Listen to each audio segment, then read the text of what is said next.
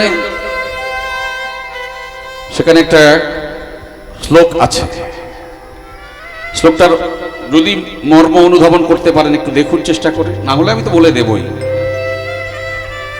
দেখো না সাপের মুখে ভেকের নাচনি তারে না ধরিতে পারে, সাপের মুখে ভেকের নাচনি তারে না ধরিতে পারে, মাকড়সার জালে মত্ত মাতঙ্গ সেই সে বাঁধিতে পারে। আজকে কিনে নিয়ে যেতে পারবেন, এখানে বসে বসে বুঝতে পারবেন গৌরাঙ্গের কৃপা হয়ে গেছে, ভগবানের কৃপা হয়ে গেছে, রাধারানীর কৃপা হয়ে গেছে, নিতাই চাঁদের কৃপা হয়ে গেছে, এখানে বসে বসে বুঝতে পারবেন। তাহলে শ্লোকটা কি বললাম? দেখো না সাপের মুখে ভেকের নাচনি তারে না ধরিতে পারে, মাকড়সার জালে মত্ত মাতঙ্গ সেই সে বাঁধিতে পারে। এই কথার অর্থ কি? সাপের মুখে ভেকের নাচনি, ভেগ মানে ব্যাং, আর সাপ মানে জানেন তো। মায়েরা বাবারা যারা আছেন এখনো পর্যন্ত যারা এসেছেন, কোনদিন আপনাদের নজরে এসেছে সাপ আর ব্যাং খেলা করছে? সাপ ফাঁস ফাঁস করছে, ব্যাংকটাকে জড়িয়ে ধরে আদর করছে, দুজনে নাচছে খেলছে, দেখেছেন আপনারা কখনো? ভালো করে বুঝে সুঝে বলবেন কি, বলুন হ্যাঁ কি না একবার বলুন। দেখেছেন না? এটা দেখা যায় না, সম্ভব নয়। সাপে ব্যাঙে খেলা হয়? সাপ যদি ব্যাংকে দেখতে পায় ছুটে তাকে গিলতে যায়, খেয়ে ফেলতে যায়। আর ব্যাঙ যদি সাপকে দেখতে পায় প্রস্রাব করতে করতে ভয়েতে পালিয়ে যায়। আমি নিজে দেখেছি, সাপ ছুটেছে, ব্যাঙ ছুটেছে, তার মাঝখানে আমি লাফিয়ে চলে গেছি, নাহলে আমায় কামড়ে দিত। ছোটবেলার কথা বলছি, মাঠে খেলতে গিয়ে। তো ভক্তমন্ডলী আমার মায়েরা, এই যে সাপে ব্যাঙে খেলা হয় না, তাহলে কি শ্লোকটা মিথ্যা হয়? ভিতরে প্রবেশ করুন, যদি বুঝতে না পারেন আমি বলবো। সেই খেলা এখানে বসে বসে আজকের হয়ে যায়। শুধু তাই নয়, মাকড়সার জালে মত্ত মাতঙ্গ সেই সে বাঁধিতে পারে। মত্ত মাতঙ্গ মানে পাগলা হাতি, উন্মত্ততা, পাগলা হাতি মাকড়সার জালে সে বেঁধে ফেলবে। আরে বাবা, পাগলা হাতিকে মাকড়সার জালে বাঁধবো মানে এটা কি করে সম্ভব?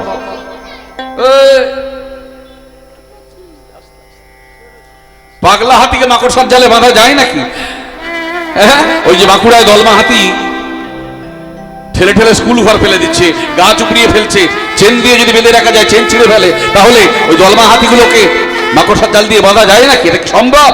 তাহলে কি শ্লোকটা মিথ্যা? বাঁধা যায়, এখানেই বেঁধে ফেলবেন। আজকে সুতা কেনা বেচা করে নিয়ে চলে যেতে পারবেন। যদি বুঝতে না পারেন আমি পরে বুঝিয়ে বলবো। ভক্তমণ্ডলী আমার মায়েরা, তাহলে গুরুদেবকে জীবের নিস্তার লাগি নন্দ সুত হরি, ভুবনে প্রকাশ হন গুরু রূপ ধরি। অর্থাৎ সেই নন্দের নন্দন কৃষ্ণ জগৎ সংসারে গুরু রূপে এসেছেন। যো গুরু সোহরি, গুরুকে আন জ্ঞান না করিও কখনো, গুরুকে আন জ্ঞানে না দেখিও কখনো, গুরু আজ্ঞা হৃদয় সবে সত্য করি মানো। কারণ গুরুদেব একমাত্র পারেন তোমাকে মুক্তি দিতে, তাছাড়া কেউ না। এই জগৎ সংসারে একমাত্র মুক্তিদাতা গুরুদেব। সেখানে শাস্ত্র বলছে কি, আস্তে আস্তে আস্তে কথা নয়, সেখানে শাস্ত্রে বলছে কি না, ভক্তমণ্ডলী আমার ভক্তিমতী মায়েরা, যে গুরুদেব কি বস্তু? গুরু রুষ্ট হলে কৃষ্ণ রাখিতে না পারে,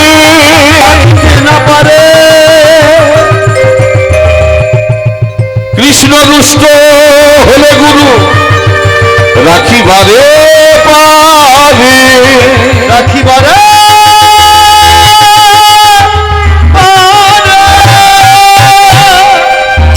ভগবান কৃষ্ণ যদি রুষ্ট হন, রেগে যান, গুরুদেবের ক্ষমতাতে ধরে রেখে দেবে, তাকে তোমার ঘরে পাইয়ে দেবে। কিন্তু গুরুদেব যদি রেগে যান, ভগবানের ক্ষমতা নেই, সেই গুরুদেবকে তোমার কাছে এনে দেবে। ইনি হলেন সেই গুরুদেব। তো ধ্যান যদি আমরা ধ্যান করি, আমরা ভজন সাধন করি, সেখানে শাস্ত্রে কি বলছে দেখুন। শাস্ত্রে বলছে কি, তোমার ধ্যান করতে হবে না, ভগবানের চিন্তা করতে হবে না। ধ্যান মূলং গুরু মূর্তি। যদি ধ্যান করতে হয় গুরুদেবের মূর্তি ধ্যান করো, গোবিন্দের মূর্তি নয়। পূজন মূলম গুরু পদ, পূজা যদি করতে হয় গুরুদেবের চরণটা আগে পূজা করো, গোবিন্দের চরণ নয়। মন্ত্রমূলম গুরু বাক্য, তোমার কাছে ওই বইয়ের মন্ত্র পড়তে হবে না, গুরুদেব যা বলবেন সেটাই তোমার কাছে মন্ত্র স্বরূপ। মুক্তি মূলম গুরু কৃপা, এই জগৎ সংসারে যদি কেউ মুক্তি দিতে পারেন সেই হচ্ছে গুরুদেব। একমাত্র গুরু কৃপা ছাড়া মুক্তি হবে না, হবে না, হবে না। তাই বললেন পাইয়া দুর্লভ তনু শ্রী গুরুর চরণ বিনু মানব জনম্বর বিফলে গেল।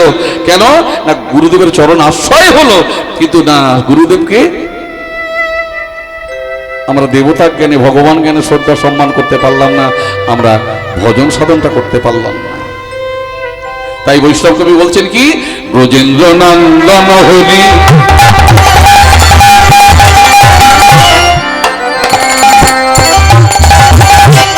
আমাদের নবদ্বীপে অবতরী,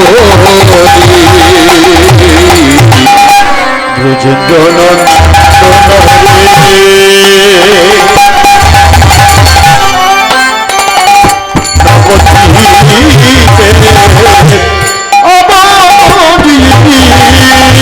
ব্রজেন্দ্র নন্দন।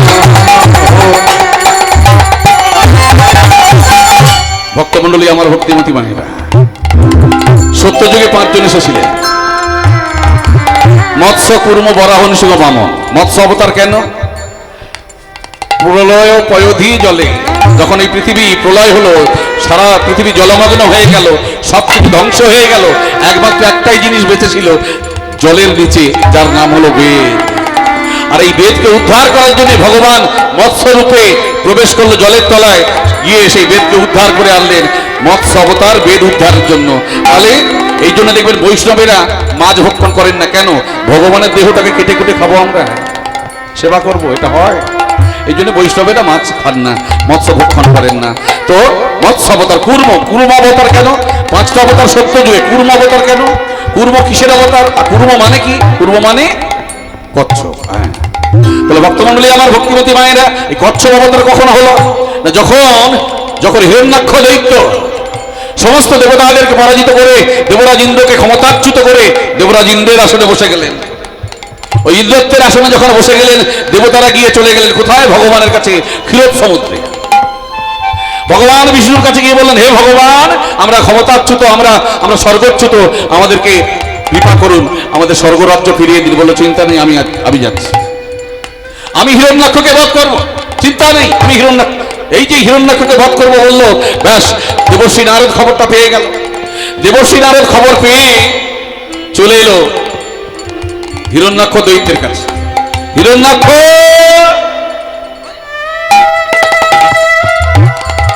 শোনো হিরণ্যাক্ষ, তোমার সুখের দিন শেষ। কেন? ভগবান আসছেন তোমায় মৃত্যুদণ্ড দিতে প্রস্তুত। হিরণ্যাক্ষ দৈত্য মনে মনে ভাবলো, স্বর্গের সম্পদ আমি ভোগ করতে পারবো না, ওই দেবতাদেরও ভোগ করতে দেব না। তাই স্বর্গের সমস্ত সম্পদ নিয়ে ওই ক্ষীরোদ সমুদ্রে একে একে সব ফেলে দেয়। যখনই ফেলে দিল, দেবতারা আবার এলেন ভগবানের কাছে, প্রভু, স্বর্গধামে বসে কি করব আমরা? কেন? স্বর্গরাজ্য নিয়ে কি করবো আমরা? কেন? স্বর্গের সমস্ত সম্পদ ফেলে দিয়েছি ক্ষীরোদ সমুদ্রে। বলো, চিন্তা কেন, আমি তো আছি। তোমরা কাজ করো কি? বলো, মন্থন করো। মন্থন করো কি? সমুদ্র মন্থন। কিভাবে প্রভু? গুরুকে বলেন, গুরুর যাও মন্দার পর্বতকে নিয়ে ফেলে দাও ক্ষীরোদ সমুদ্রে। দেবতারা বললো অত বড় দড়ি কোথায় পাবো? গোল মন্থন করতে গেলে একটা দণ্ড লাগে, দড়ি লাগে, রজ্জু লাগে। বললো মন্থন দণ্ড হলো এই মন্দার পর্বত, আর রজ্জু আমি দেবো। মরা রজ্জু নয়, মরা দড়ি নয়, জ্যান্ত দড়ি দেবো। বাসুকীনাথকে রজ্জু করো, একদিকে অসুরেরা, একদিকে দেবতারা, তোমরা মন্থন করো। তাই করলাম। একদিকে দেবতারা, একদিকে অসুরেরা, সমুদ্র মন্থন শুরু হয়ে গেল। যেই সমুদ্র মন্থন শুরু হলো, ওই মন্দার পর্বতের নিচে এবড়ে খেবড়ে পাথর, সূচালো পাথর ধরিত্রী মায়ের উপরে ঘুরছে। ধরিত্রী মায়ের বক্ষ চিরে যাচ্ছে, বক্ষ বিদীর্ণ হয়ে যাচ্ছে। চিৎকার করে ত্রাহি ত্রাহি জগন্নাথ, ত্রাহি ত্রাহি মাধব,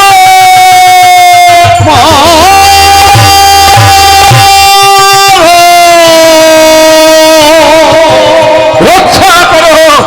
বক্ষ বিদীর্ণ হয়ে যায়, বক্ষ চিরে যায়। এই মন্দার পর্বতের এবড়ে খেবড় অমসৃণ পাথরের আঘাতে ভগবান থাকতে পারলেন না। ধরিত্রী মাকে রক্ষা করবার জন্য বিরাট বড় এক পূর্ব অবতার হয়ে, কচ্ছপ অবতার হয়ে প্রবেশ করলো মন্দার পর্বতের নিচে। পৃষ্ঠদেশ পেতে দিলেন, পিঠের উপরে ঘুরতে থাকলেন মন্দার পর্বত। ধরিত্রী মা রক্ষা পেল। তাহলে দুটো অবতার। এই জন্য দেখবেন উড়িষ্যায় যাবেন আপনারা, উড়িষ্যায় গিয়ে দেখবেন ওই কচ্ছপকে পূজা করে। কারা জানে? ওই উড়িষ্যাবাসীরা। কেন? ভগবানের অবতার। আর আমরা বাঙালিরা সেই কচ্ছপ যদি পাই একবার,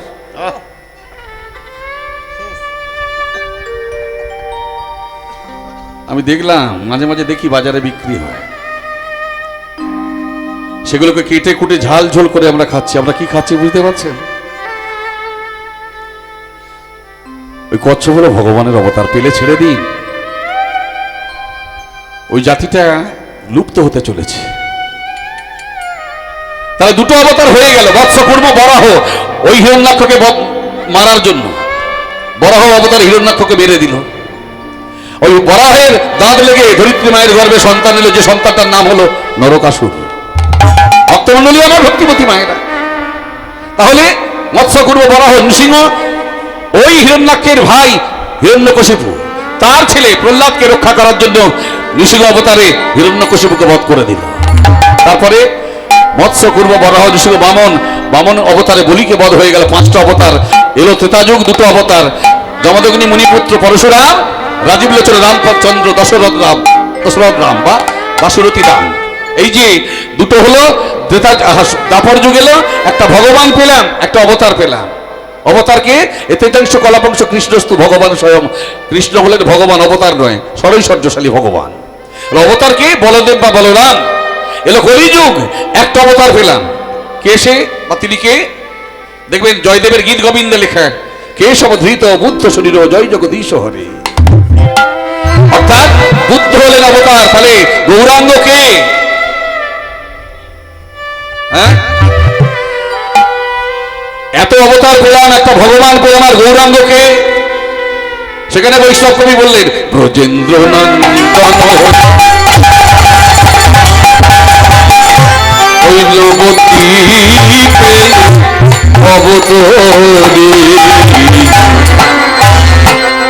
ব্রজেন্দ্র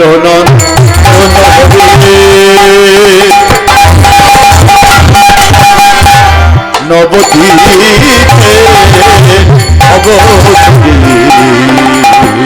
যাচিয়া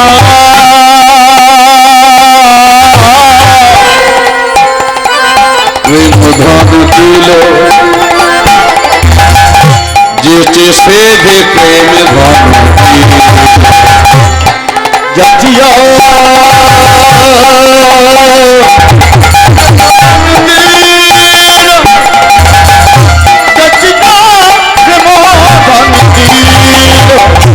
মুই সে পামতি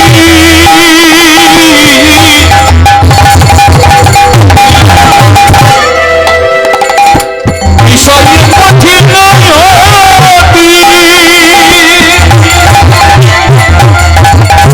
তার কৃপা মোরে না হই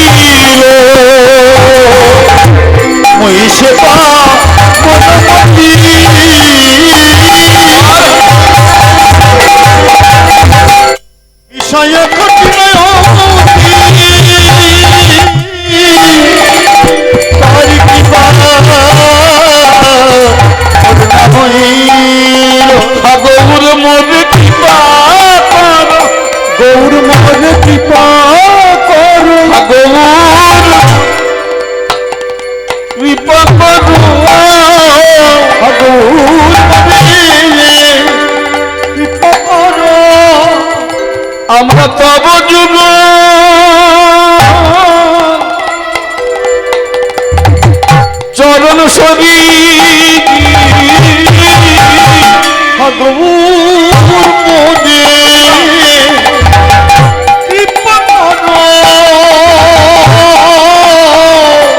আমরা তব যুগ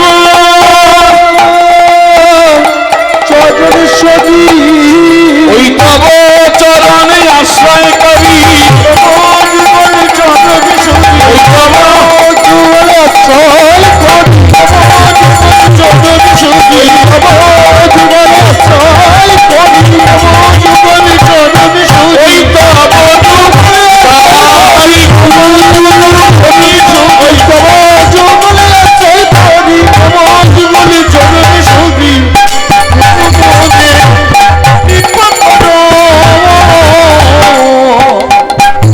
তার কৃপা মোরে না হইল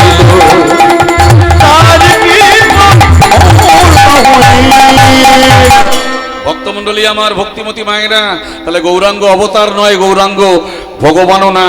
তাহলে গৌরাঙ্গকে এখানে দেখুন বৈষ্ণব কবি বলে দিয়েছেন, ব্রজেন্দ্র নন্দন হরি এবে নবদ্বীপে অবতরী আমাদের গৌর হরি। তাহলে অবতরী মানে কি? ওই যে যারা অবতার, অবতারের থেকে ক্ষমতা সম্পন্ন ভগবান, ষড়ৈশ্বর্যশালী। কিরকম? ঐশ্বর্যস্য সমগ্রস্য বীর্যস্য যশস্রেয় জ্ঞান বৈরাগ্যশ্চৈব সন্নাঙ্গিতি ভগবৎসৃতম। ছটা ঐশ্বর্যের অধিকারী, ঐশ্বর্য, বীর্য, জ্ঞান, যশ, শ্রী, বৈরাগ্য। এই ছটা ঐশ্বর্যকে বলা হয় ভগ, আর ভগের অধিকারী যিনি তিনিই হলেন ভগবান। তাহলে সেই ভগবান হলেন কৃষ্ণচন্দ্র, আর যা এসেছে 8-9 জন তারা হলেন অবতার। গৌরাঙ্গ অবতরী, ভগবানের থেকে আর একটু ক্ষমতা সম্পন্ন। কি করে হয়? ওই কৃষ্ণ ভগবানের থেকে আরেকটা ক্ষমতা সম্পন্ন, তাই অবতরী। কি করে হয় ক্ষমতা সম্পন্ন? আপনারা বিচারটা করবেন। চৈতন্য দর্শনের কথা বলছি, বৈষ্ণব সাহিত্যের কথা বলছি। তাহলে এই অবতরী কেন? না, একা কৃষ্ণ যদি ভগবান হন, কৃষ্ণ পূর্ণ শক্তিমান, রাধারানী পূর্ণ শক্তিময়ী। তাহলে সেই পূর্ণ শক্তিমান কৃষ্ণ যদি একা ভগবান হন, গৌরাঙ্গ কি কৃষ্ণ একা এসেছেন? পূর্ণ শক্তিময়ীকে সঙ্গে নিয়ে এসছেন। সেই দুই একেবে চৈতন্য গোসাই ভাবনা তোহে হইলা এক ঠাই, তোহে হইলা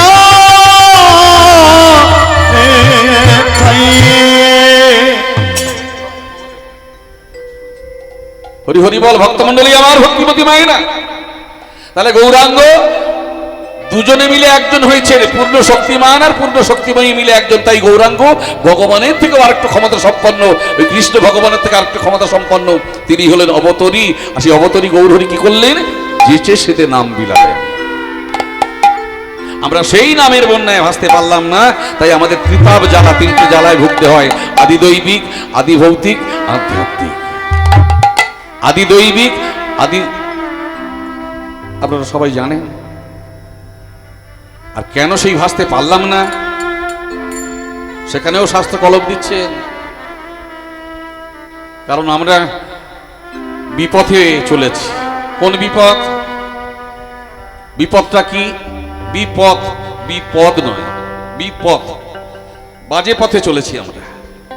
কেমন না, এই যে এটা সুন্দরবন অঞ্চল, এখানে প্রচুর গাছপালা আছে। কেল্লাতে আমি গিয়েছি, দেখবেন গাছে পালায় মৌচাক হয়, হয়তো মায়েরা, হয়তো। তো ওই মৌচাকে যে মিষ্টি মধুটা আছে, কতটুকুনি মিষ্টি ওই মধু। ভগবান সবাইয়ের ভিতরে এমন একটা মিষ্টি মধু দিয়েছে, জগতের শ্রেষ্ঠ মিষ্টি মধু সবাইয়ের ভিতরে দিয়েছে। জগতের শ্রেষ্ঠ মিষ্টি মধু, সেটা কি জানে? সেটা আমাদের যৌবন। দেখো না, মধুর চাকেতে অমাবস্যা পূর্ণিমাতে মধু পূর্ণ হয়। দেখো না, মধুর চাকেতে অমাবস্যা পূর্ণিমাতে মধু পূর্ণ হয়। যার ভাব না জেনে ভাঙতে গেলে পোকার কামড় খেতে হয়। যার ভাব না জেনে ভাঙতে গেলে পোকার কামড় খেতে হয়। মৌচাকে মধু ভাঙতে গেলে পোকা কামড়ায় না বাবা? কামড়ায় তো নাকি? কামড়ে দেয় না? কিন্তু তার একটা ভাব আছে, কেউ তুলসী পাতা চিবিয়ে ওই ফু দিলে নাকি কামড়ায় না, আবার কেউ ভালো করে বর্মা পরে নিয়ে যদি চলে যায় কামড়াবে না, এমন করে ভাব বুঝে ভাঙতে হবে, তাহলে কামড়াবে না, আর না হলে পোকার কামড় যন্ত্রণা সহ্য করতে হবে। ঠিক তেমন ভগবান সবাইকে 3.5 হাত করে একটা মৌচাক দিয়েছেন। এখানে যারা বসে আছেন সবাইকে একটা করে 3.5 হাত মৌচাক দিয়েছেন। কোনটা? কোন মৌচাক?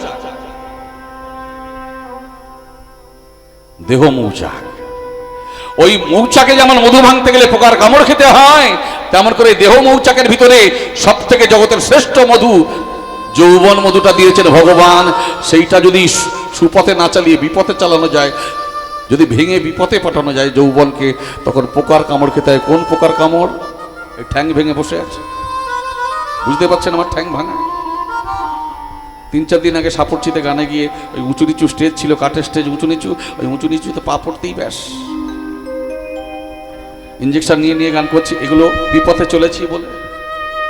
আপনারা ভক্ত, আপনারা আজকে গাঁটে ব্যথা, কাল কোমরে ব্যথা, কাল বুকে ব্যথা, কাল হার্টের প্রবলেম, হ্যাঁ কিডনির দোষ, লাল শেষ, হার্ট,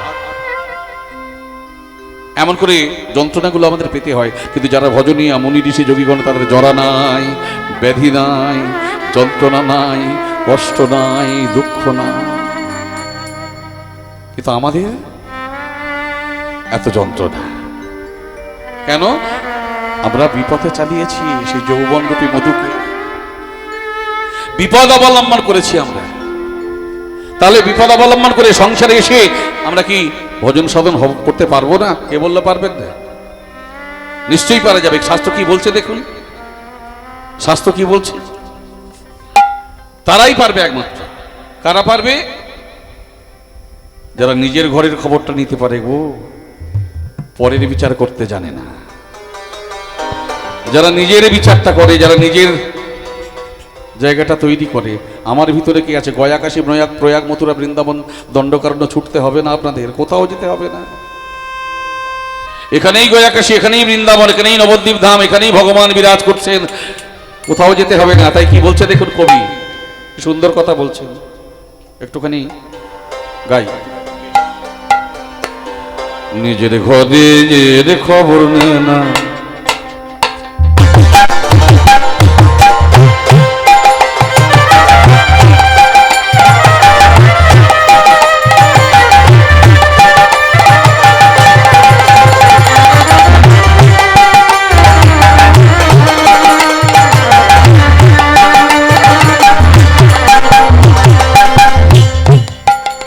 আপন ঘরের খবর নিয়ে না, নিজের ঘরের খবর নিয়ে না, অনাসে দেখতে পাবি, অনাসে তোরা দেখতে পাবি,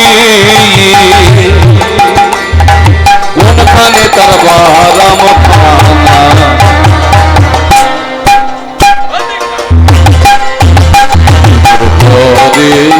খবর নেই না,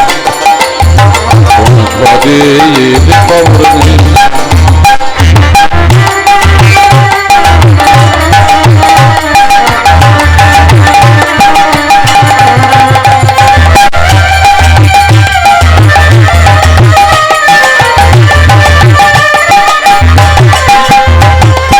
আপন ঘরের খবর হয় না, নিজের ঘরের খবর হয় না। আমরা চেষ্টা করি, ওর সঙ্গে মিশিস না খুকি, ও মেয়েটা ভালো নয়। ছেলেদেরকে আমরা কি বলে, এই খোকাই ওর সঙ্গে মিশিস, ওই ছেলেটা ভালো নয়। কার বিচার করছেন আপনি? কবি কি বলছেন দেখুন, ভক্ত কি বলছেন? আমার নিজের ঘরের খবর হয় না, আপন ঘরের খবর হয় না। আমরা চেষ্টা করি পরকে চেনা, হাতের কাছে যার ভবের হাত বাজা, এই হাতের কাছে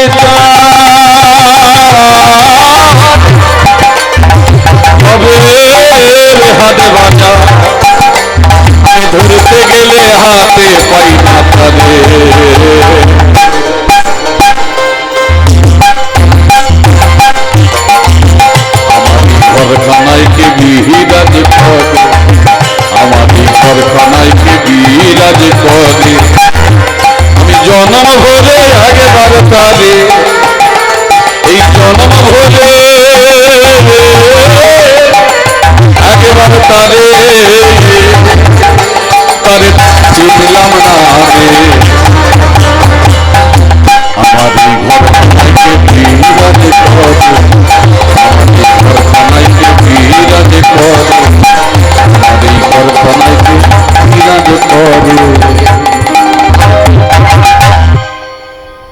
ভক্তমণ্ডলী, আমার ভক্তিমতী মায়েরা, নিজের ঘরের খবর নে না, আপন ঘরের খবর নে না। অনাসে দেখতে পাবি কোনখানে তার বারামখানা, তিনি কোথায় আছেন ওই মন্দিরে।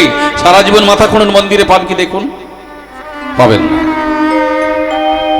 সারা জীবন আপনি গয়া, কাশী, প্রয়াগ, মথুরা, বৃন্দাবন, দণ্ডকারণ্য, দ্বারাবতী, পুরীধাম, নবদ্বীপ ধাম চারিদিকে ঘুরে বেড়ান, পাবেন না। মন্দিরে তিনি আছেন, যদি মন্দিরে থাকবেন তাহলে কেন দেখতে পাই না আমরা? কই মন্দিরে আমরা ভালো ভালো জায়গায় যাই, হ্যাঁ, তীর্থ ভ্রমণে যাই, গিয়ে ভালো মন্দির দেখি, ভালো ভালো মূর্তি দেখি, ভালো ভালো জায়গা দেখি, ভগবানকে দেখতে পাই বাবা? বুকে হাত দিয়ে বলুন, তাহলে কেন পাই না? ভগবান কি মন্দিরে? আগে আত্মজ্ঞানী হও, নিজেকে জাগাও। ঘুমানো ঘরে তিনি চুরি করেন না, ডাকাতি করেন না, জাগা ঘরেই ডাকাতি করেন। তাকে আগে জাগাও, তবেই তো মন্দিরে দেখতে পাবে তুমি ভগবানকে। তোমার ভিতরে ভগবান বিরাজ করছে। এই যে আমাদের কেশ, এই যে চুল, চুলের একটা ডগা নিয়ে, কেশের একটা ডগা নিয়ে কেটে কেটে 100 ভাগ করুন, আবার তার থেকে একটা ডগা নিয়ে আবার কেটে কেটে 100 ভাগ করুন।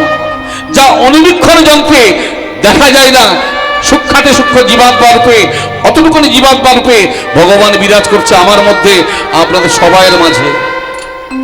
তাই তাকে দেখতে গেলে আগে এখানে দেখতে হবে, তবেই মন্দিরে দেখতে পাবেন, না হলে পাবেন না, পাবেন না, পাবেন না। একবার ভেবে দেখুন না, আমার দুটো হাত যদি দুদিন না চলে, আমার দুটো হাত যদি দুদিন না চলে, আমি তো বেঁচে আছি। আমার একটা পা দুদিন চলেনি, দুদিন গান ক্যান্সেল করতে হয়েছে, ফুলে গেছে, আমার ইঞ্জেকশন নিয়ে নিয়ে গান করছি। তাহলে এই দুটো পা যদি না দুদিন না চলে, আমি তো আছি, বেঁচে আছি। আমার দুটো চোখ যদি দুদিন না চলে, আমি তো বেঁচে আছি। আমার দুটো কান যদি দুদিন না শোনে, আমি তো বেঁচে আছি ভাই। আমার বদন যদি দুদিন কথা না বলে, আমি তো বেঁচে আছি।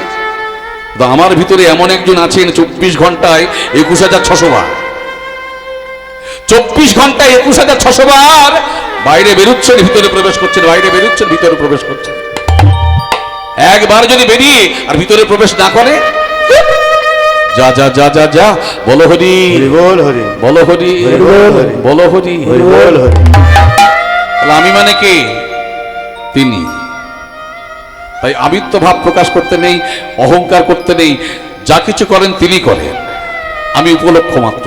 তাই আমি এই খবরদার নয়। তিনি যতক্ষণ আছেন আমি ততক্ষণ আছি, তিনি নেই মানে আমি নেই। তাহলে আমি মানে তিনি। আর তাকে জানতে গেলে, তাকে চিনতে গেলে, তাকে ধরতে গেলে, ওই মন্দিরে পেতে গেলে তাকে জাগ্রত করতে হবে, জাগাতে হবে। আর সেই জাগাতে গেলে কি করতে হবে জানেন? একটু ভিতরের কথা হয়ে যাচ্ছে, হবে? বলবো? আপনারা বলুন, তাহলে বলবো। বেশ, 4টে দরজা খুলে দিতে হবে, 4টে দরজা খুলতে হবে, না হলে পাবেন না। সেই 4টে দরজা কি জানেন? ভালো করে শুনুন তাহলে। পদাবলী দ্বারাই জানান দিচ্ছেন পদাবলী কবিরা, ভক্তজন জানিয়ে দিচ্ছেন। কি বলছেন?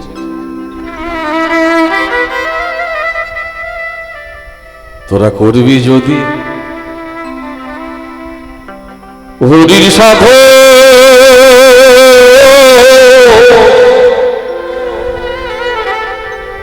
ওরে মন রে মন রে,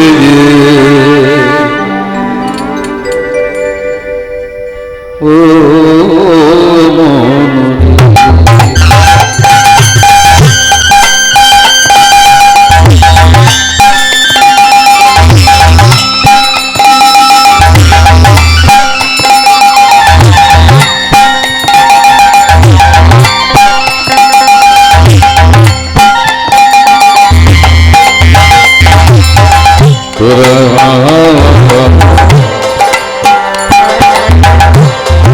করবি যদি ভজন সাধন,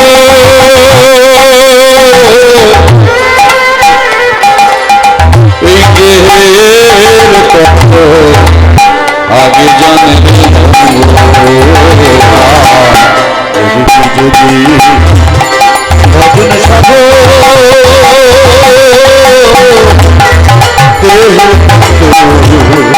আগে জানি, দেহে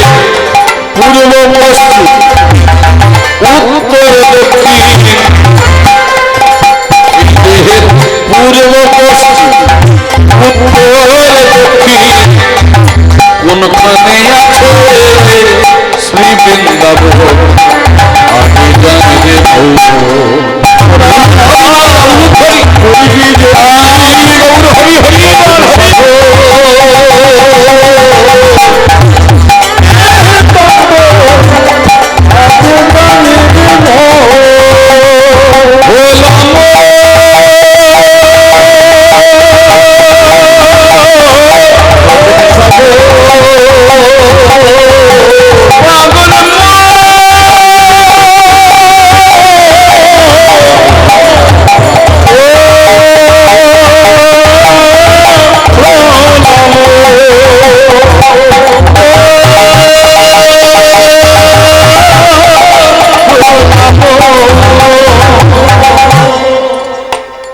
যদি হরির সাধন করবি যদি ভজন সাধন দেহের তত্ত্ব আগে জানবে মন দেহের পূর্ব পশ্চিম উত্তর দক্ষিণ এই চারটে দ্বার খুলে দিতে হবে দরজা খুলে দিতে হবে পূর্ব দ্বার মানে একটু ভালো করে বিবেচনা করবে পূর্ব পশ্চিম উত্তর দক্ষিণ এই দিক নয় দ্বার চারটে দ্বার পূর্ব দ্বার পশ্চিম দ্বার যেমন জমের চারটে দ্বার আছে হ্যাঁ একবার দক্ষিণ দ্বারটা খুব খারাপ পাপী তাপীদের জন্য ঠিক তেমন আমাদের দেহের মধ্যে চারটে দ্বার আছে সেই চারটে দ্বার খুলতে হবে কি কি পূর্ব দ্বার মানে বিবেক বিবেককে আগে জাগা আগে বিবেককে জাগা কেন বিবেক যদি জাগ্রত হয় বিবেক যদি জাগ্রত হয় অপকর্ম তুমি করতে পারবে না কোনো বাজে ক্রিয়া তুমি করতে পারবে না বিবেক যদি একবার তোমার জেগে যায় তাহলে তাহলে তুমি সর্ব জায়গায়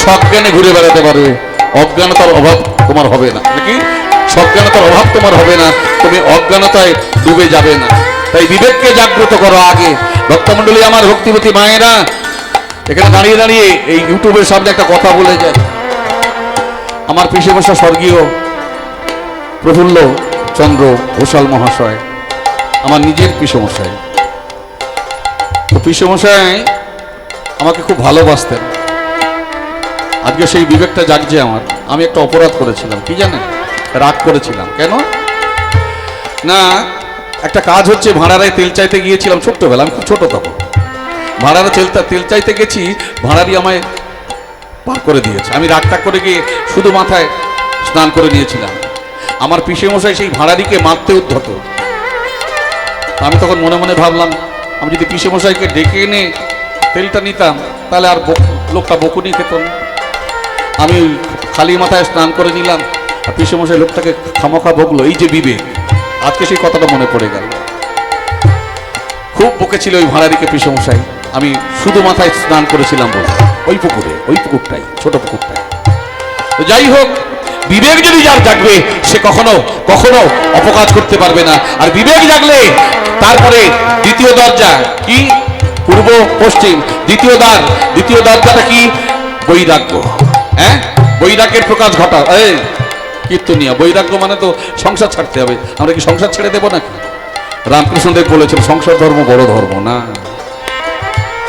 সংসার ছাড়তে হবে ভক্তমণ্ডলী আমার ভক্তিপতি মায়েরা তাহলে সংসার ছাড়বো না অথচ বৈরাগ্য হবে কি করে বলে শোনো তোমরা রামকৃষ্ণদেব বলছেন কথাবৃত পড়বেন রামকৃষ্ণদেব বলছেন একটা বাবুর বাড়ি যদি একটা চাকর কাজ করে বা চাকরানি কাজ করে সেই চাকরানিটা বাবুর ছেলেটাকে নিয়ে নাচায় আর বলে আমার গোপাল আমার পুতুল আমার সোনা আমার মানিক কিন্তু ওই চাকরানিটা জানে এটা আমার গোপাল নয় আমার মানিক নয় এটা বাবুর গোপাল বাবুর মানিক আমার গোপালটা পড়ে আছে আমার বাড়ি তাই তার দেহটা সেখানে পড়ে থাকে আর ওই গোপালটাকে নাচায় বাবুর গোপালটাকে নাচায় মনটা পড়ে থাকে কোথায় নিজের বাড়িতে কেন না তার বাচ্চাটা পড়ে রয়েছে নিজের বাড়িতে তাহলে ফর শো আর কি একেবারে দেখানোর জন্য এগুলো দেখানো লোক দেখানো তাই তেমন করে সংসারটা লোক দেখানো সংসার করো মনটা সদা সর্বদা ফেলে রাখো ভগবানের চরণে দেহটা ফেলে রাখো সংসারে দেহ সংসারে মন যদি ভগবানের চরণে করে থাকে বৈরাগ্যের প্রকাশ হবেই হবে নিতাই গৌর প্রেমানন্দ হরি হরিবল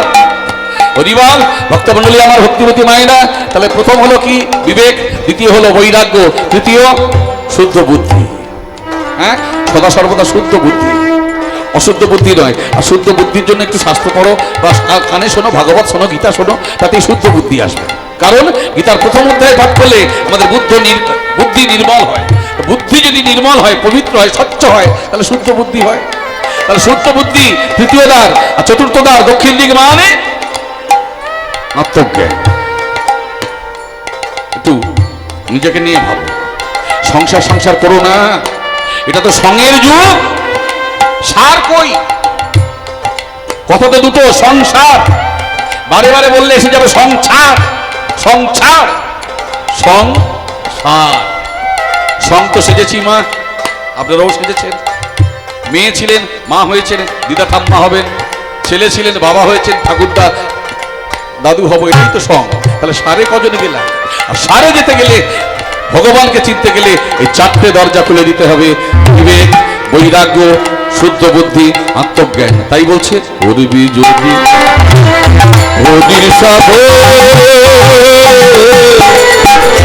এই দেহের তত্ত্ব আগে জানবে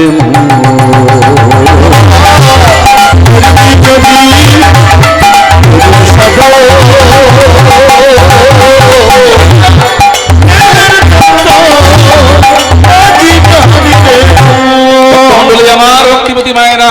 তাহলে চারটে দিক যদি খুলে দেওয়া যায়, এই যে কথাটি বৈষ্ণব কবি বললেন, ব্রজেন্দ্র নন্দন হরি নবদ্বীপে অবতরী যাচিয়া দেওয়াল প্রেম ধন, যাচিয়া প্রেম ধন দিল মহিষে পামার মতি। পামার মানে পাপী, মতি মানে মন।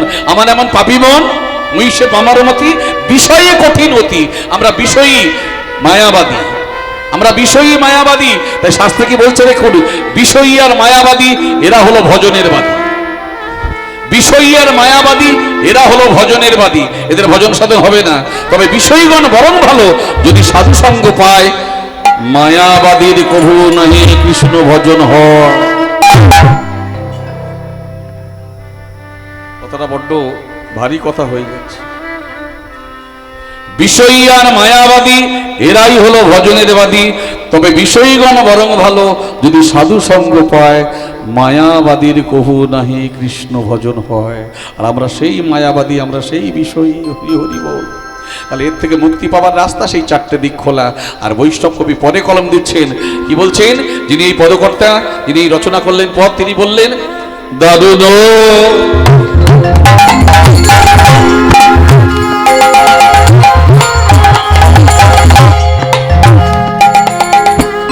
বিশেষ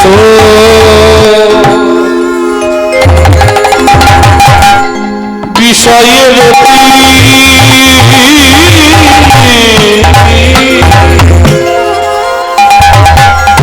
আমার না হল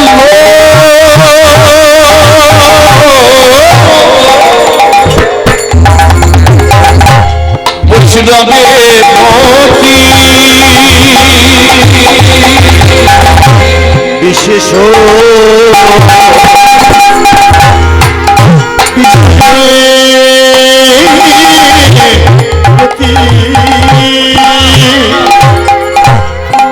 আমার না হলো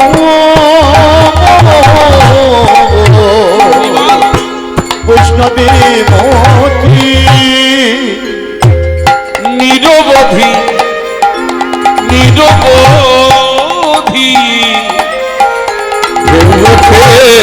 মনে নিরবধি মনে নরোত্তম দাসে কয় জীবের উচিত দাসে কয় জীবের উচিত নরোত্তম দাসে কয় জীবের উচিত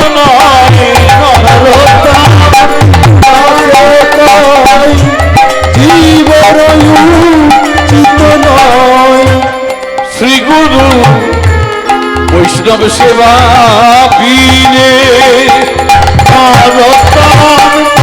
দাসে কয় জীবের উচিত শ্রী গুরু বৈষ্ণব সেবা শ্রী গুরু বৈষ্ণব সেবা বিনে শ্রী গুরু বৈষ্ণব সেবা সবাই গুরু চরণ আশ্রয় করো, গুরু চরণ আশ্রয় করো, বৈষ্ণব সেবা করো, গুরু চরণ আশ্রয় করো, করিতে বাসনা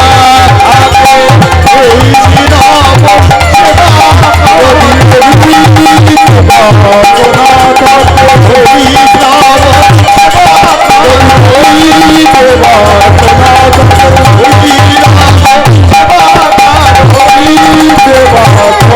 ওই বৈষ্ণব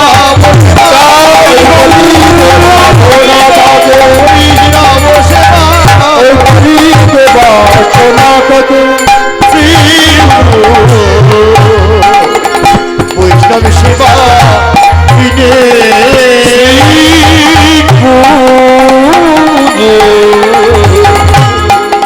বৈষ্ণব সেবা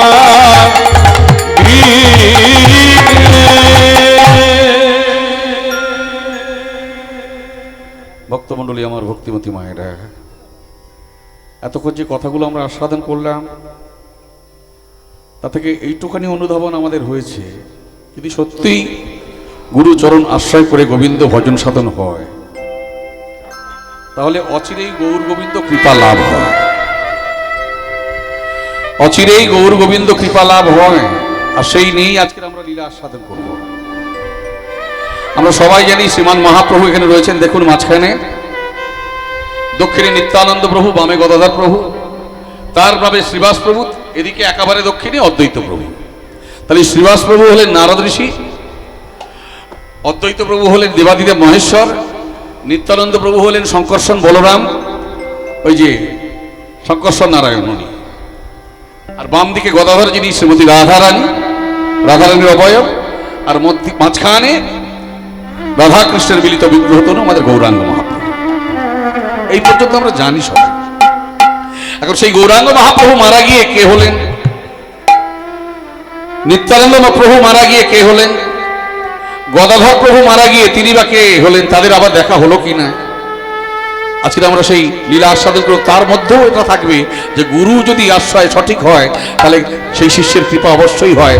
শাস্ত্রে প্রবাদ আছে, গুরু মিলে লাখে লাখ, শিষ্য না মেলে এক। দেখবেন জগতে গুরুর ছড়াছড়ি, প্রচুর গুরু পাবেন আপনি, কিন্তু শিষ্যের মতো শিষ্য একজন পাবেন না। গুরু মেলে লাখে লাখ, শিষ্য না মেলে এক। যদি বা একটা শিষ্যের মতো শিষ্য মিলে যায়, সেই শিষ্য আগে তবে, গুরু পরের বাদ। যদি শিষ্যের মতো শিষ্য মিলে যায়, সেই শিষ্য আগে তরে, গুরু পরেন বাদ। গুরু হতে শিষ্য তরে, আবার শিষ্য হতেও গুরু তরে। গুরু হতে শিষ্য তরে, আবার শিষ্য হতেও গুরু তরে। আর যদি লোভী গুরুদেবের কামী শিষ্য হয়, ওই গুরু শিষ্য একই গর্তে পড়ে মরে। কামী গুরুদেব, লোভী শিষ্যর কামী গুরুদেব যদি হয়ে যায়, দুজনের একই গর্তে পড়ে মরতে হবে, ওই নরকে যেতে হবে। তাহলে কেমন গুরু হওয়া উচিত, কেমন শিষ্য হওয়া উচিত, আর সেই গুরু শিষ্য হলে ভগবানের কৃপা পাওয়া যায় কিনা।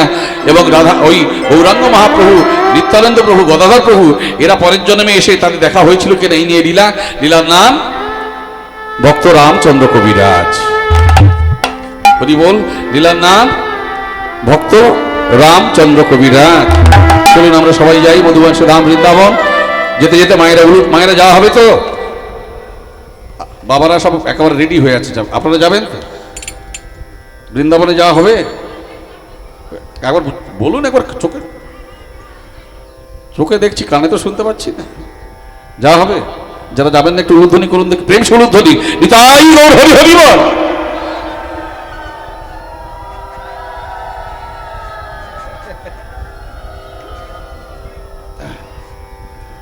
সংসারে কি আর এমনি অশান্তি হয় রে মা? আমি কি বলেছি শুনেছেন? বললাম যারা যাবেন না একবার উলুধ্বনি করুন। সবাই মিলে উলুধ্বনি দিয়ে দিচ্ছে।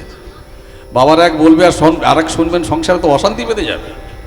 হ্যাঁ, বাবা একটু ভুল বোঝাবুঝি হয়ে গেছে, চলুন যাই সবাই মিলে মধুবংশ ধাম বৃন্দাবন। একটা বাংলা গাড়ির মাধ্যমে। ভাঙা তো বেশি নাচানাচি করতে পারছি না। আর তাও রোগা ছেলে দেখতে পাচ্ছ মা, হ্যাঁ কত রোগা আমি, তাই একটার উপরে পা ভেঙে বসে গেছি। তার নাচানাচি করা যায়, তার ভিতরে যতটুকুনি হয়। চলুন সবাই যাই মধুময় শ্রীধাম বৃন্দাবন। যেতে যেতে মায়েরা উলুধ্বনি ধ্বনি, বাবারা হরি নামের ধ্বনি, আর শঙ্খ থাকলে মন্দির রয়েছে, শঙ্খ থাকা উচিত, একটু শঙ্খ ধ্বনি। সবাই মিলে চলুন, একটা বাংলা গান এক কলি কলি গাইবো, গিয়ে ছেড়ে দেবো। চলুন সবাই যাই মধুময় শ্রীধাম বৃন্দাবন। খেলিস এ বিশ্বলয়ে বিরাট শিশু আমার মনে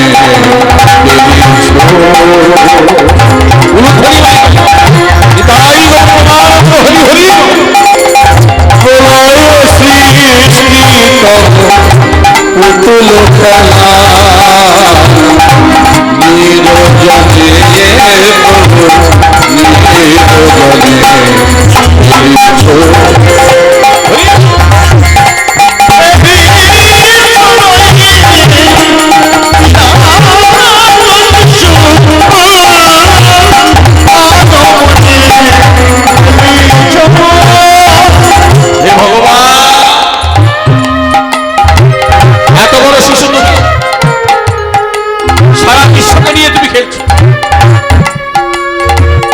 সেই খেলাটা কেমন?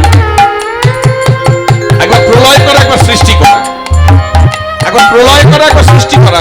সেই খেলা তুমি খেলছো, এত বড় শিশু সারা বিশ্বকে যখন সংসারকে নিয়ে তুমি খেলছো। তবে তোমার খেলার জায়গা কোথায়? তোমার খেলার স্থান কোথায়? আমরা খেলি পথ পথে, আমরা খেলি গৃহ মাঝে, আমরা খেলি মাঠে ঘাটে, কিন্তু তুমি খেলছো কোথায়? শূন্যে মহাকাশে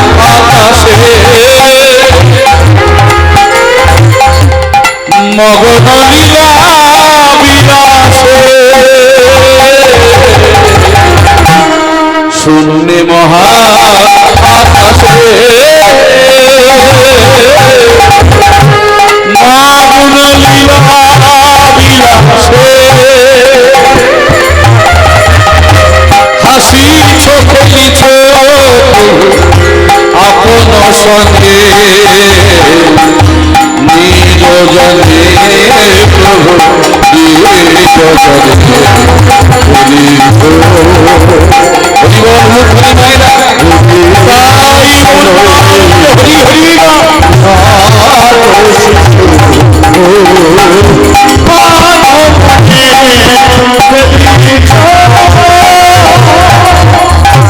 প্রভু দয়াল হরি, তুমি শূন্য মহাকাশে খেলছো।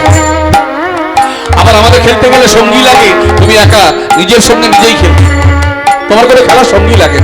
আমরা ফুটবল খেললে 11 জন, ক্রিকেট খেললে 11 জন, খেলামারি খেললে 2-3 জন, পুতুল খেললে 2-3 জন, তুমি একা নিজের সঙ্গে নিজে খেলছো। তোমার খেলার সামগ্রীগুলো কি? তুমি কি দিয়ে খেলছো?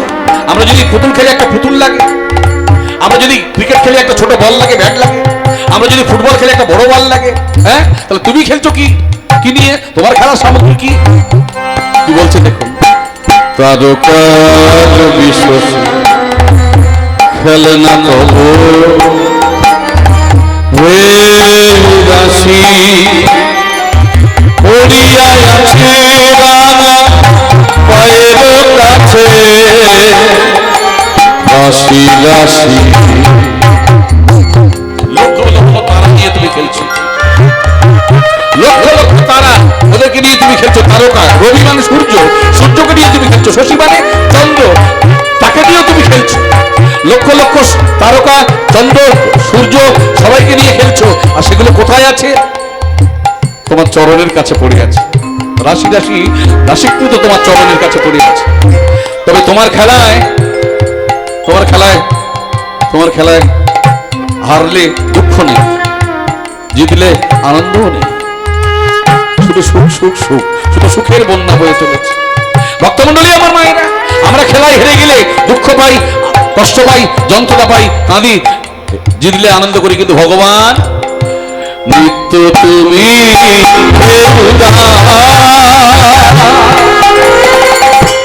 সুখে দুঃখে অবিকার, নিত্য তুমি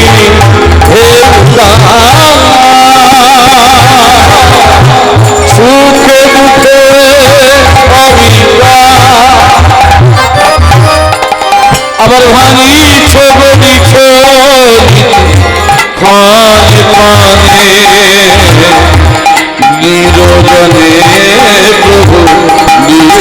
রজনী করিছ এ বিষয় বিরাট শিশু আগমনী করিছ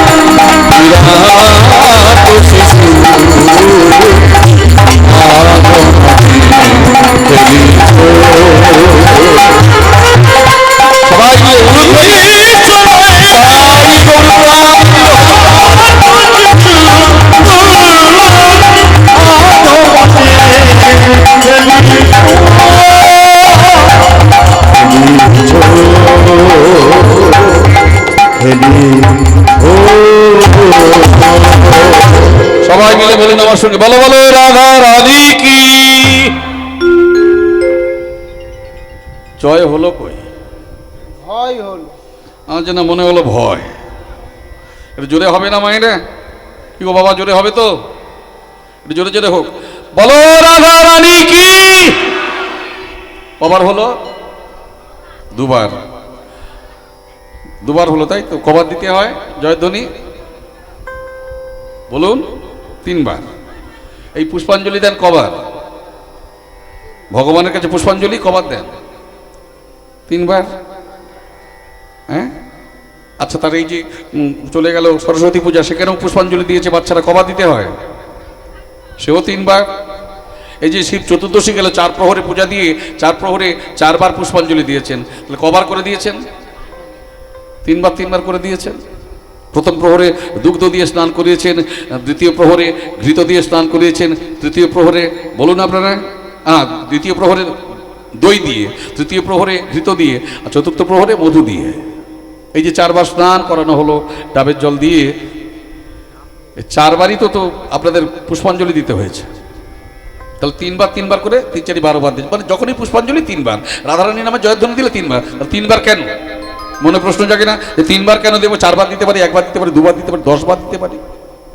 সেটা পরে বলছি সবাই মিলে বলুন আরেকবার আমার সঙ্গে সবাই মিলে প্রেম শেষ এবার জোরে হয় যেন খুব জোরে বলো রাধারানী কি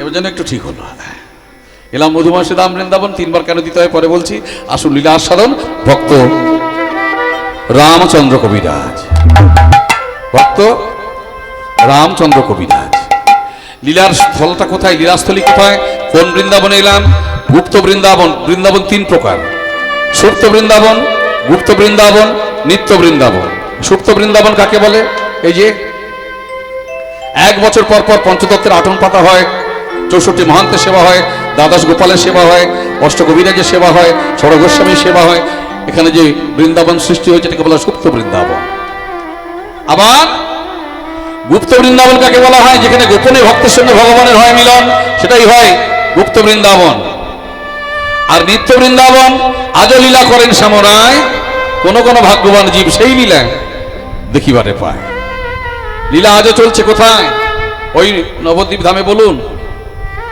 আবার বৃন্দাবন ধামে বলুন আজও লীলা চলছে তাহলে কি করে বুঝবো প্রমাণ অনেক আছে পরে প্রমাণ দেওয়া যাবে একটা ভবা পাগলার গান আছে দেখবেন সেই গানটাতেই আবার প্রমাণ দেওয়া আছে গানটা সবাই শুনেছেন দেখুন শুনেছেন কিনা আমি এক কলি গাইছি আমাদের গুরু ঘরের সুর আলাদা যেটার গুরু ঘরের সুর আলাদা হয়তো কি সুন্দর দেখুন গানটা ভবা পাগলা জানাচ্ছেন আজও সেই বৃন্দাবনে বাঁশি বাজে বাঁশি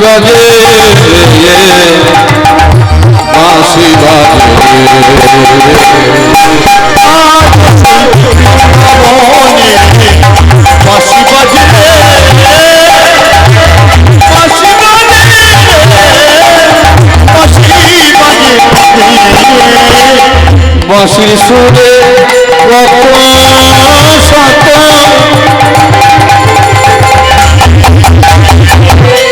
ময়ূর নাচে ময়ূর নাচে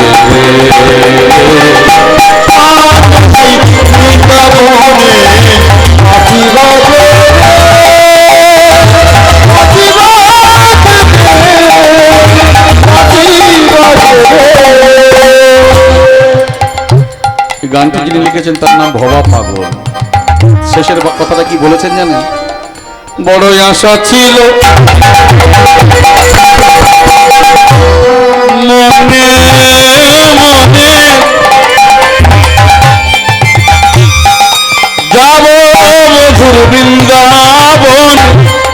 আশা ছিল মনে মনে যাব মধুর বৃন্দাবন বাবা পাগলা গয়ে মাধব ওই মায়ার ফাঁদে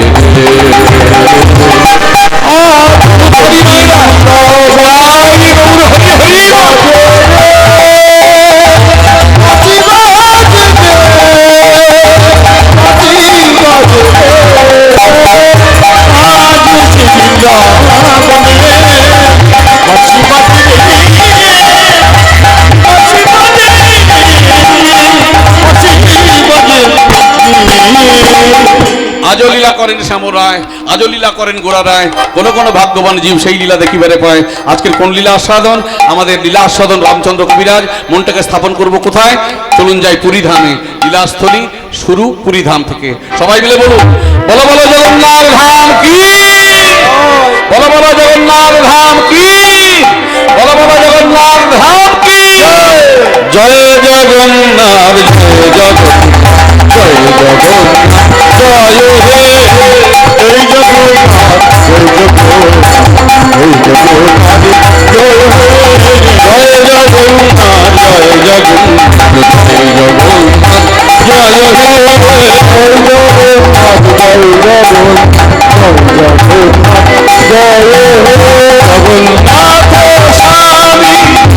বলে পথগামী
পুরীধামে সাজো সাজো রব ভক্তমণ্ডলী, আমার ভক্তিমতী মায়েরা।